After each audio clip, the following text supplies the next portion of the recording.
ચાલો હવે સ્વાધ્યાય 1.12 એ કોપરના અલગ કરેલા બે ગોળાઓ એ અને બી ના કેન્દ્રો વચ્ચેનું અંતર 50 સેન્ટીમીટર છે. જો દરેક પરનો વિદ્યુતભાર 6.5 × 10⁻7 કુલમ હોય તો તેમની વચ્ચે પરસ્પર લાગતું અપાકર્ષણનું બળ કેટલું હશે? એ અને બી વચ્ચેના અંતરની સરખામણીએ તેમની ત્રિજ્યાઓ અવગણી શકાય તેવી છે.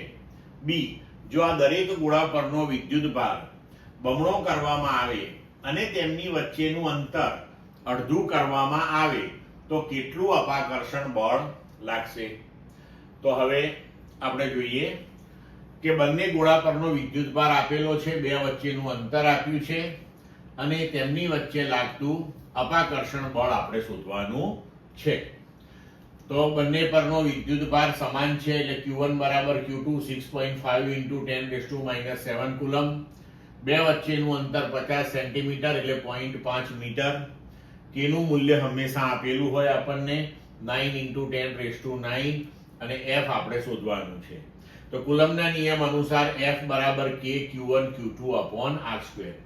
K નું મૂલ્ય 9 × 10⁹, Q1 Q2 નું મૂલ્ય સમાન છે એટલે 6.5 × 10⁻7 એનો વર્ગ અપોન R², તો 0.5 નો વર્ગ.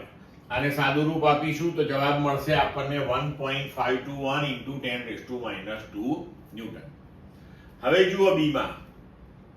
હવે આપણે દરેક ગોળા પરનો વિદ્યુતભાર બમણો કરીએ છીએ અને બે ગોળા વચ્ચેનું અંતર અડધું કરીએ છીએ.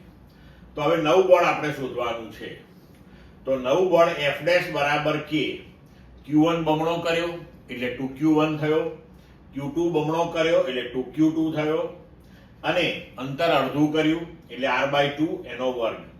તો આ છેદમાં આપણને R²/4 મળશે. તો એ 4 ને આપણે અહીંયા ઉપર અંશમાં લઈ જઈએ તો આપણને સમીકરણ મળશે 16 ટાઈમ્સ K Q1 Q2/R².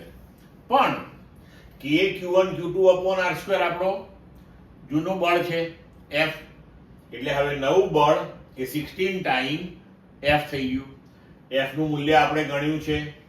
તો હવે F' બરાબર 16 × 1.521 × 10⁻2 એટલે આપણને જવાબ મળશે હવે 0.24 ન્યૂટન.